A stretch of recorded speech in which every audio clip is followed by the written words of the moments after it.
Hi friends, இன்றைக்கி சுவையான சூப்பரான இந்த போலி அவங்க எப்படி செய்யணும் பார்க்கலாம்.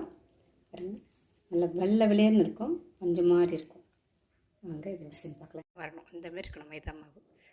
இந்தமாரி பிரச்சனை கலர் போடுறாங்க சில பேர். நான் போட விரும்பலை. எங்கள் வீட்டில் கலர் எதுக்கும் நாங்கள் போட அதை அவாய்ட் பண்ணிவிடுவோம். நான் உங்களுக்கு தேவைப்பட்டால் நீங்கள் எல்லோ கலர் இருந்தால் கொஞ்சம் போட்டுக்கலாம். பெரிய தேங்காய் நான் திருவி எடுத்துருக்கேன். திருவ முடியாதவங்க வந்து கட் பண்ணி வச்சுக்கலாம். 200 மில்லி தண்ணி போட்டுக்கங்க. இதை வந்து மிக்சியில் போட்டுக்குவோம். இதுமாதிரி நைஸாக அரைப்பட்டுடுச்சு. இதை ரெடி பண்ணி வச்சுக்கோங்க. கெட்டியான வானில் போட்டுக்கங்க.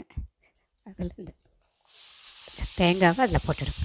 பெரிய தேங்காய்க்கு 250 கிராம் சர்க்கரை போட்டுக்கலாம். ரவை வந்து ஒரு 50 கிராம் அதையும் அது கூட போட்டுடுங்க.